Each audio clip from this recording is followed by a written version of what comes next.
Alright, hello everybody, Resonance here, and we're back with part 2 of my Introduction to Prismata series.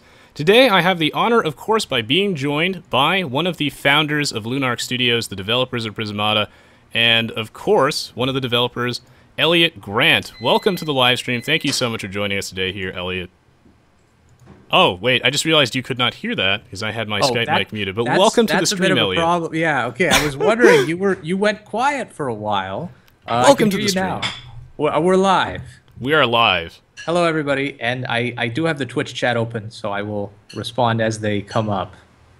Yeah, we'll be back to reading the Twitch chat as normal now that I'm done with my tutorial. Of course, if you have no idea what Prismata is, I've already done a tutorial video on that, and I'll upload that to YouTube, so you'll be able to find all that juicy goodness in the video description.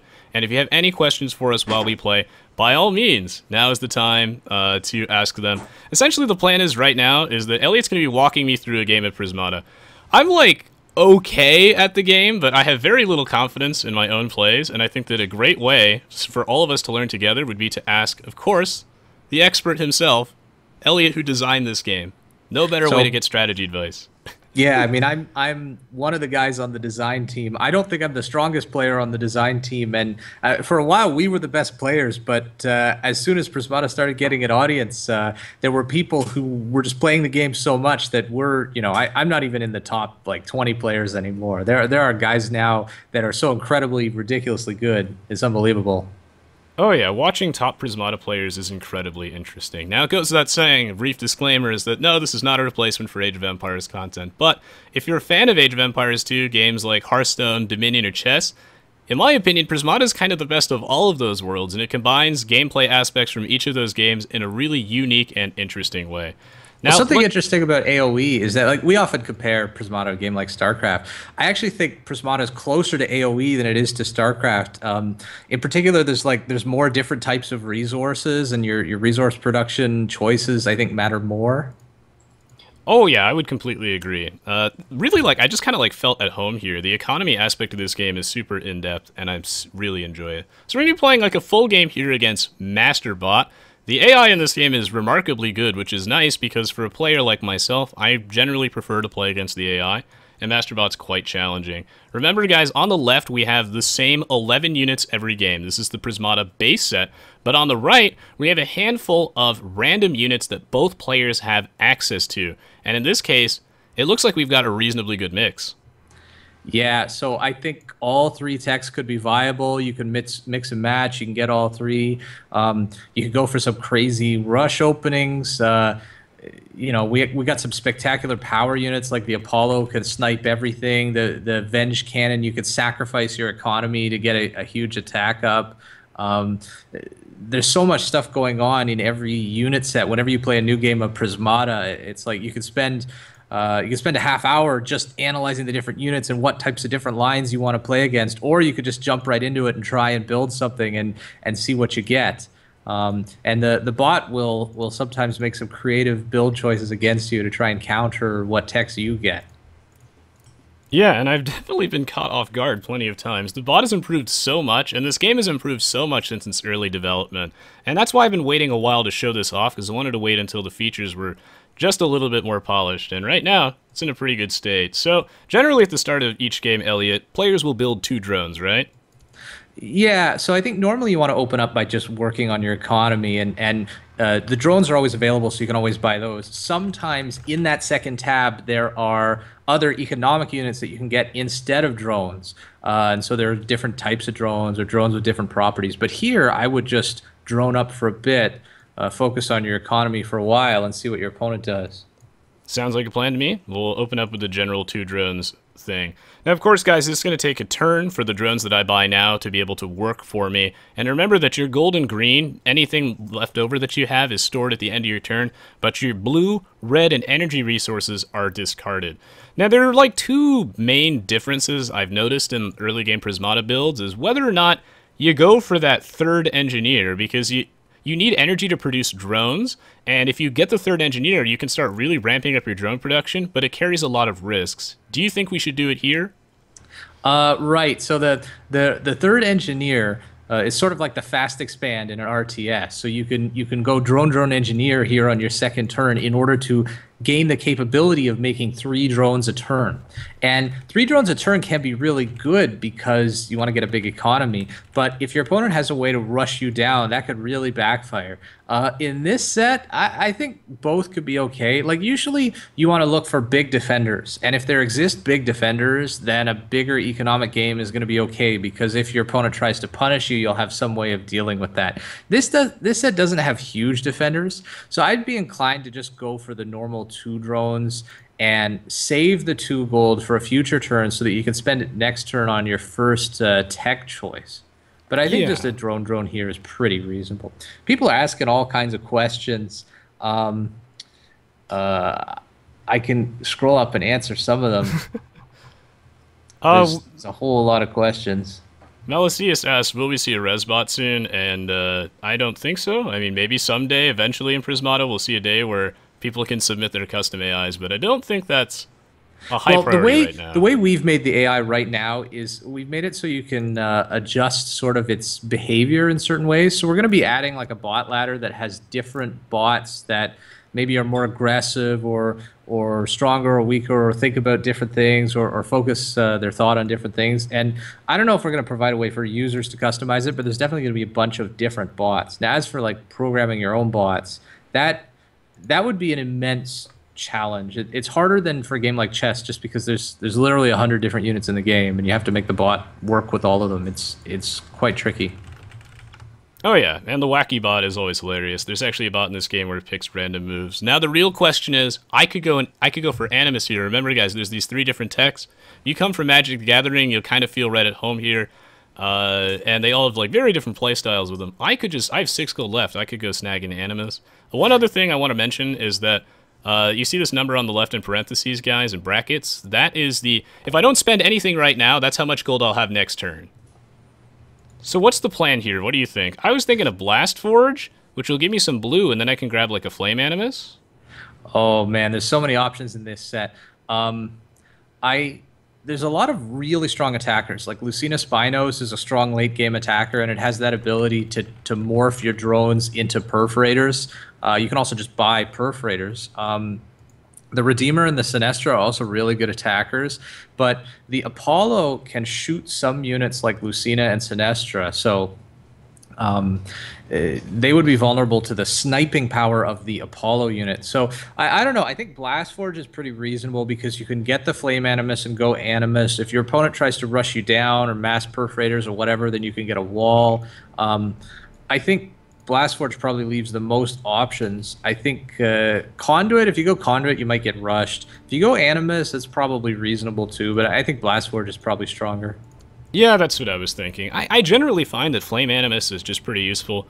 Being able to have that extra attack, that extra red. This is one of those like tech buildings. So guys, on the right tab, it's not always just like attacking units. Sometimes there are actually different types of drones, and in this case, a different type of tech building. If I invest in blue early, I can go snag this Flame Animus, and instead of a regular Animus, this gives me only 1 red and 1 attack. And don't worry, guys, I'll show you how combat works as soon as we get ramped up there. But I guess I'll go snag a Blast Forge, or move on to the next turn. So let me answer a couple of questions in the chat. How long is the average game? Could be anywhere from 1 minute to an hour. You can play different time controls. You could play 5 seconds a turn. You could play unlimited time. You can do whatever you want. Is there any way to see how many games you played? Yeah, if you go to your replays tab and click on a game, it will have a number, which is like, you know, game number 247, so you can see that. How balanced is the game? We have put forth a lot of balance patches, and I think it's more balanced than it ever has been. I think, you know, we're still constantly tweaking units, not necessarily because stuff is OP, but sometimes we just want to improve the designs to make the units more interesting. But I think the game is fairly balanced. I think some people have said it's the most balanced game out there, and one of the reasons it is because we're not afraid to buff or nerf stuff like a lot of the collectible card games are. There are a lot of AoE joke questions. Oh yeah, we'll be getting those a lot throughout the day. No, guys, there's no mangonels in this game, but we can dream. Maybe someday we'll get like a medieval skin set. So I got this Flame Animus here. We do have a medieval skin set. You do? Is it out yet? I don't know whether we added it to the game, but I think it's in. Sick. I think it is. Anyways, so you're probably going to want to buy a wall here because your opponent's threatening you with perforators. Yeah, so guys, if we take a look at the screen here, let's explain a little bit of that UI action. So this is the bottom half of the screen. This is all me. This is my little empire, I guess. I've got one attack that I'm threatening, and that's from my Flame Animus. Good old Flame Animus here. I have 2 blockers total. These two engineers. My opponent is threatening 1 attack next turn, and he has 5 defense because again he has this wall and 2 engineers. I kind of don't want to lose an engineer here, so yeah, I think it's time to go snag a wall. But the real question is, what do we do with that other red? Is it time for, like, perhaps a perforator double drone? Well, I almost think that you might want to consider another tech. Ooh. Like, because I think if you get a conduit, then you'll have access to Sinestro or Redeemer or other things. You could try to go for the Apollo, but I don't think it's that good because you need 3 Blast Forges to get the Apollo because it costs 13 and 3 blue. And once you get 3 Blast Forges, there's just not a whole lot of other things that you can really get with that. You can only buy 1 Apollo because it has 1 supply. I don't know if you explained supply yet. Oh, actually, I have not, and I'm really glad that you brought that up. Some of the units, you can run out of them. And guys, we can see that with, I guess you have to, like, really, like, press your face up against your monitor or, like, zoom it in. Enhance. You can see there's, like, these light blue bars underneath the units. Like, what's that? That's not a resource cost. That's how many you can buy of them. So, the supply on the bottom is my supply, and the supply on the top is my opponent. So, I can buy 4 Flame Animuses. I have 1, so you can only get 3, and Apollo, you only get 1 of these. So, yeah, should I slap down a Conduit, then? What do you think? I think Conduit seems reasonable, and maybe just get a Tarsier or some other kind of attacker. You don't want to waste the red. Yeah, so should a Tarsier or Perforator though? Because if I get a Perforator, I can get an Engineer and threaten that 1 extra. Well, actually, he's a wall, so I might as well just get. Well, the he's got Tarsier. the wall up, so I think Tarsier is safer bet. Tarsier is one of the built-in units, so you have access to it every game, and it's not particularly powerful. And it takes 2 turns to build, so it's a little bit slow. But it's always there as a form of cost-effective attack if you need it. So you can swipe your drones. You don't have to click them individually. You can also shift-click a pile to click every unit in the pile. Yep, and in I was fact, just trying to show that off. That used to be the only way to do it before we added the swipe. People are asking if you can stockpile resources. You can only stockpile the golds and the greens. Everything else evaporates at the end of your turn. Yep, and Malicious the one, you're correct. I think that the supply is a great... It really balances the game out, it does. And the supply is something that is tweaked every now and then with units. It prevents things from lasting literally forever. And this game is remarkably well balanced. I think if you give it a shot, you'll find that things work out pretty well. There's a wide variety of different strategies, and the developers are not afraid to go tweak things. And yeah, Panda, I saw that. People have been asking about the platforms. You can play on a PC or Mac. We are coming to Steam probably late this year, early next year. No exact date for that yet, but we're planning on it. Mobile, maybe someday. Like we do have the ability to make a mobile port. We actually tried it, but the user interface would need a lot of work, and but at some point we'll think about mobile, and it will be cross-platform. There's no reason for it not to be. But right now we're focusing on the core PC release. And that's something I'm really excited for. Now, in the meantime, though, about this game, so he's threatening 3 damage here, so the important thing is that during the combat phase, I can, like, when I'm defending, I can lose an engineer, but the wall will absorb the rest and not die. Because, unless it takes lethal damage here, if it doesn't say fragile, then it's just going to heal it off. But what should I do with my remaining resources? If I want to make something like Sinestras or Redeemers or Venge Cannons, I probably have to get another Conduit, right? Well, it depends how fast you want to make them. Because the green from your conduit is saved up, you could just use 1 conduit and every 3 turns get a Sinestro or a Redeemer. Now, maybe that's a little slow. Maybe you want to be pressing harder. It really depends what you want to do. Like, I think a unit like Corpus could be very useful at some point as auxiliary defense on top of what you already have. Your opponent's just slowly massing Tarsiers. I don't know. So you could go for a bigger economy and try and get more stuff. I think actually trying to get more Flame Animuses and getting more Perforators and maybe getting a Corpus is good because it's an effective way of spending your blue. You could get Perforators if you want to use up the additional red that the Flame Animus is producing. And at some point you could get up a Corpus or start spamming Perforators. There's a lot of different directions it could go in. And that's what I really like about Prismata, is because in a game with no, I guess, RNG or hidden information, you would think that this game would be remarkably easy to solve, and everybody would just, they'd have like their massive, just 500-page dictionary of openings, but you have so many choices every turn, and especially since sets usually look like this, you never really know what's best. Right. So I think, yeah, drone seems reasonable. Should I grab an engineer? It probably doesn't hurt to.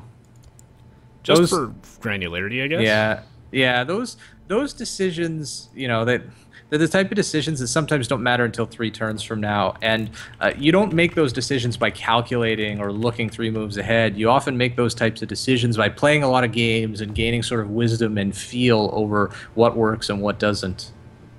Oh, Malicious, there is normally a timer, but for the purposes of this specific match, I feel like a timer would be a bad idea. So anyway, as we can see here with the blocking, this is really important with Prismata, and there's a lot of finesse to this, even though it seems simple.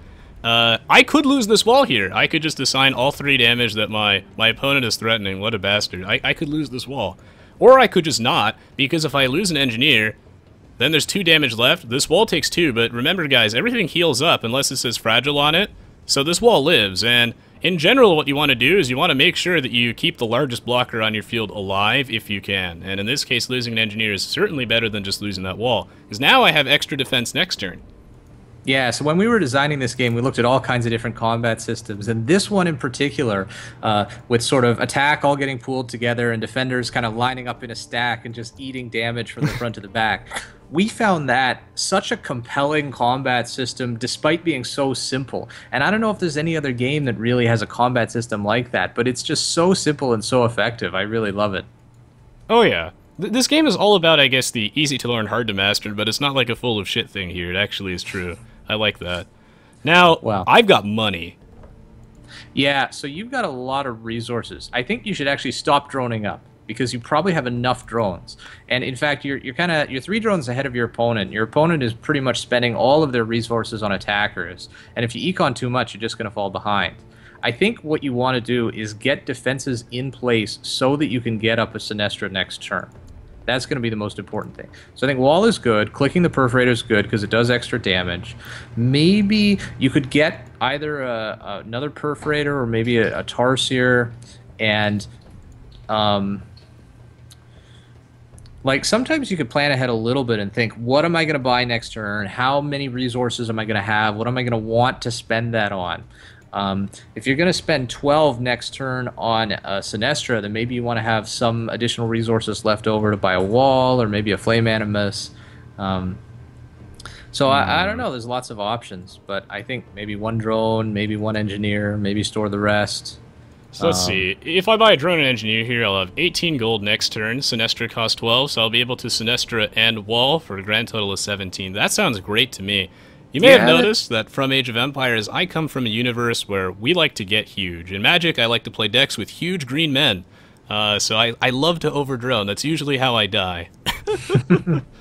Well, there are definitely situations in which getting a lot of drones is optimal, and that's what tends to happen in Prismata. You see players with different play styles. Some players are really good at the big defensive games where you get a ton of drones, you have big defense every turn. Other times, a play style is more suited to rushing.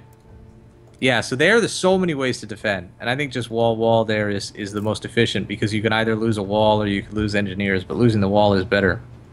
Oh yeah, and there's again a lot of finesse to that defense, and I think the turn that I have right now is pretty strong. Sinestra is a very efficient attacker, and what makes this set, I'm glad this is a great random set, what makes this set really cool is that if I go for something like Sinestra, which is expensive but very cost efficient, if my opponent has an Apollo for whatever reason, then that's really bad for me, as he can just go snipe all my Sinestras. But I like this, I can just go grab a wall here too, and swing with the perforator as well. Now you don't have enough red to swing with the other perforator, which is too bad, but it's worth it to get that Sinestra.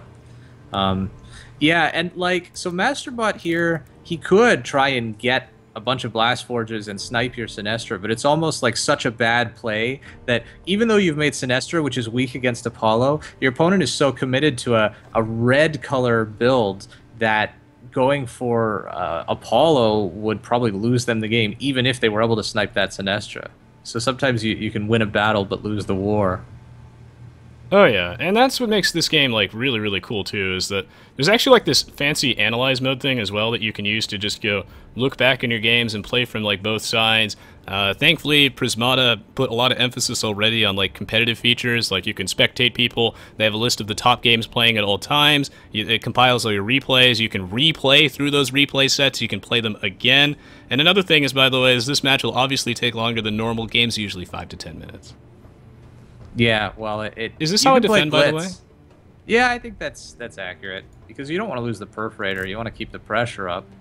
Now the question is, where do you want to go from here? Because in particular, if you're attacking with those perforators, you might actually want to have access to more tech. Like, you could even try getting Lucina, which is a definite possibility. But you're going to have to probably defend with those perforators next turn. But I would attack with the perforators, get a wall, get an Animus, and see if it's going to work out.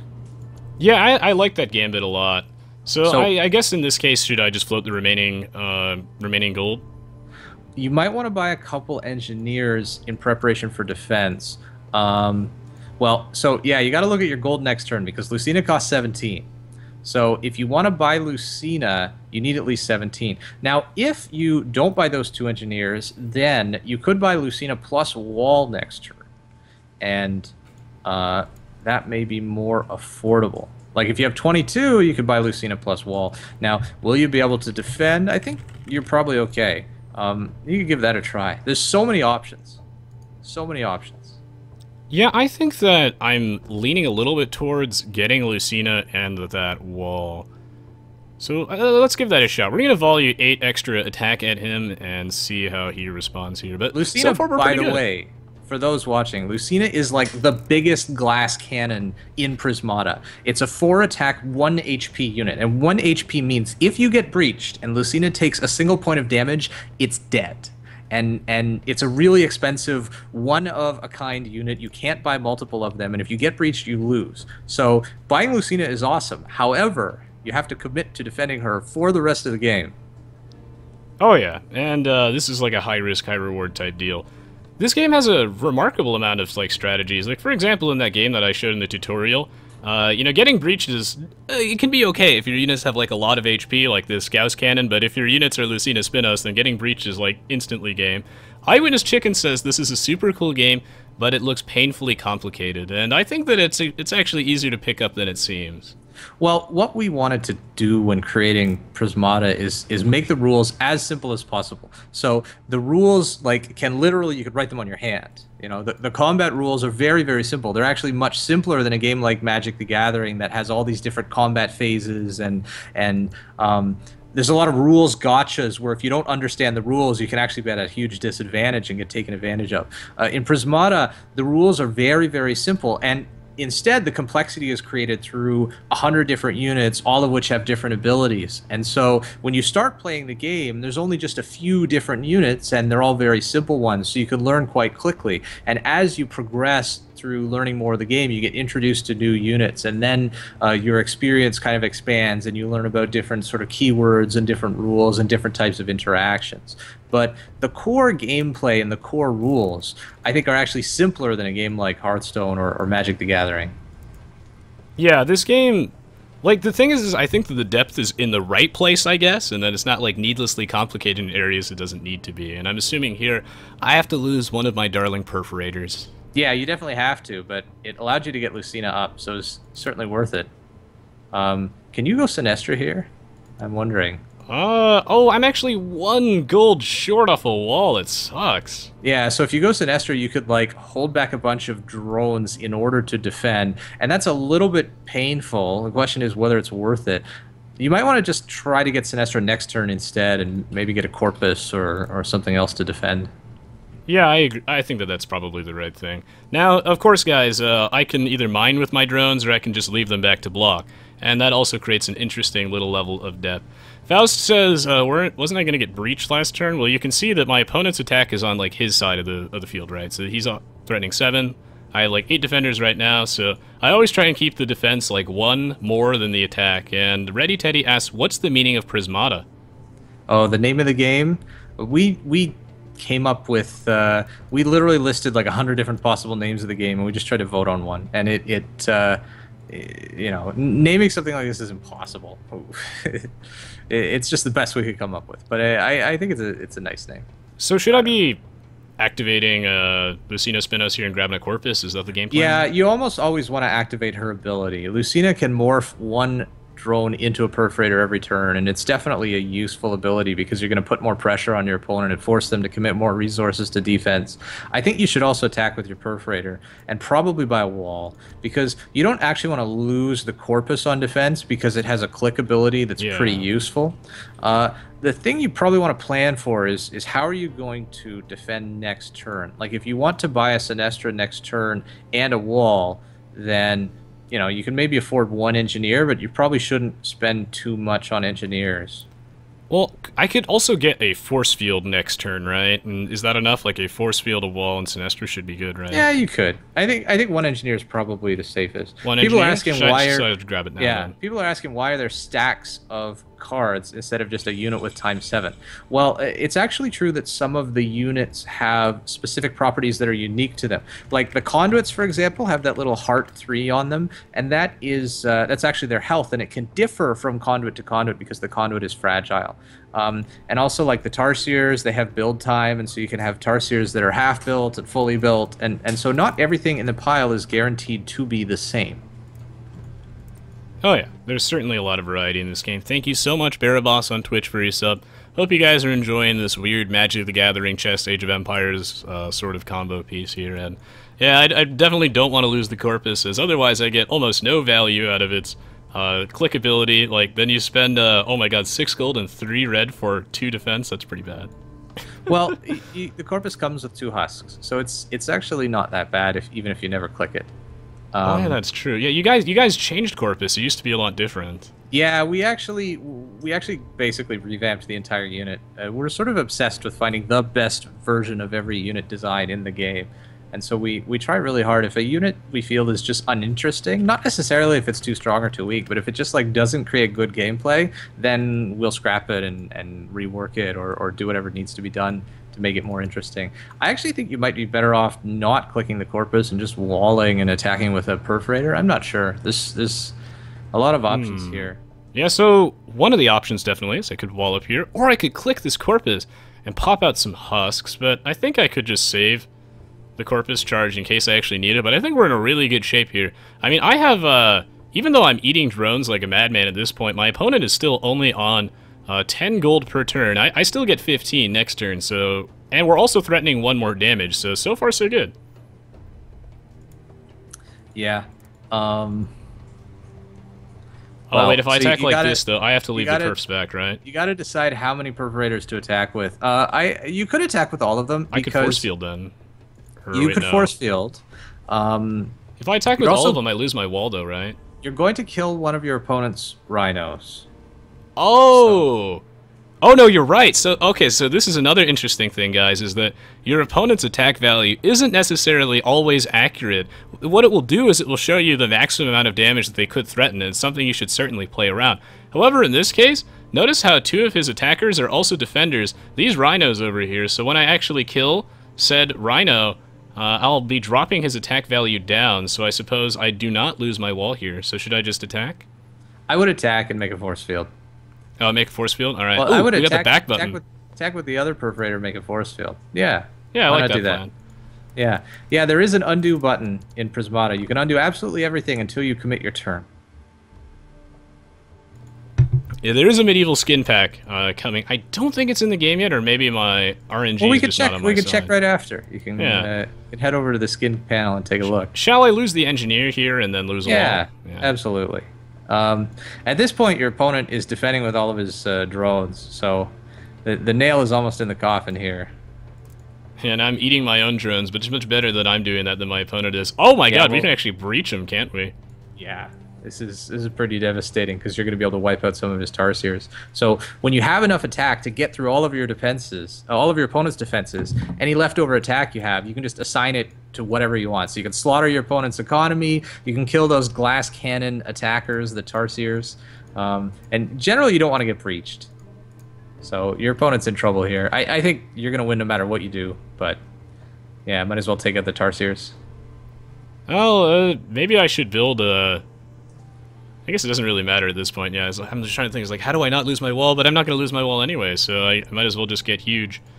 Yeah, well, in a real game, your opponent is typically resigning in these types of situations. The bot doesn't resign; it fights to the bitter end. Oh yes, and there are emotes, which the bot doesn't respond to yet. We've been thinking about how to up the bot's emote game, but oh my god, I can only imagine. Yeah. One of the parts about I develop an AI for Age of Empires 2, and one of the parts that I worked the hardest on for my AI, I got my priorities in weird places, was the trash talk. It has like 50 different lines of like randomized, like it's very passive aggressive, insults. Is it contextual? Does it trash talk you depending on Yes. what's going on in the game? Awesome. Yes, I have it analyze the situation to determine what the most accurate trash talk is. Yeah, that's what Prismata's gonna need next. People are asking, what does paying get you? So you'll notice that you see Resonance's Steel Splitter. It's got this costume with the ice cream cone. Oh yeah. Yeah. So we have a lot of cosmetics of that form that they don't affect the gameplay in any way, but they do make your units look a bit cooler. And so you can get those. We have an arena mode that lets you play other players, and you can sort of amplify the amount of rewards you get in the arena mode. We're going to be adding a PvE component later, and so money will get you stuff in there. But there's no pay to win in Prismata, and it's not pay to play either. It's completely free. So we employ only ethical microtransactions. Yeah, one of the things that drew me to this game was when I went to your guys' website, the Lunark Studios website. I was like, oh, that's a design philosophy I can actually get behind. Well, the problem is, like, a game like this, we could just release it as a sort of pay-to-play game, or, you pay $20 to buy the game. And the problem is, like, in the market right now where everything is free to play, it's just so hard to be competitive. So the game has to be free to play. But at the same time, if it was pay to win, it would just kill the game entirely, because the business model of sort of a collectible card game just doesn't work with Prismata, because it's not a buy cards and build decks sort of game. It just doesn't work that way. So we had to come up with something different. Yep, and people are asking, cosmetics do appear to both players, and another nice thing about this game, thank God, is that you actually get your daily rewards from beating Masterbot. So if you're like me and you're a filthy casual, they actually support filthy casuals and competitive players too. You can play against Masterbot, practice, learn the game, and still earn your rewards. And I'll go over the ranked rewards thing like a little bit later because it's kind of complicated, but the nice thing is you can earn it from beating the bots. Yeah, so that was a decision we made a while ago, and we're going to be adding a new bot ladder soon, and so you'll be able to like make progress on the bot ladder playing different types of bots. We're gonna up the amount of bot content for players, and the reward system will be tied in with that too. So it should be good. Oh yeah. This is a game that I'm certainly excited for, and I'm glad to hear that a lot of you are enjoying it. I realize again that this is awfully different looking from Age of Empires 2. Either this is a very, very in-depth mod or a very, very different game, but it might look weird, but it just works. This game just feels really natural, and it's sort of like an RTS game that doesn't really lose any value at all being translated to this format. Yeah, just realized I have a sunbeam that's illuminating my chin perfectly in the webcam. It's quite remarkable. Oh my. So don't worry, guys. I'll showcase how the ranked rewards thing works, but that system, I believe, is being updated soon. Tokugawa, thank you for tuning in. I'm glad to hear, Faust, that you're enjoying this. Happy birthday, Mr. Raw Sushi and Ski Wars. And when we get back from this brief 1 to 2 minute break, I'm going to start like rapid fire giving away keys while asking Eliot various questions about the game and also taking your questions from the Twitch chat. So stay tuned. Don't go anywhere. Thank you for watching. All right, I'm going to take a brief 1 to 2 minute break, Eliot. We're going to be right back. Awesome. Thank you so much so far for coming by. I'm going to go. Sure, it's been a blast.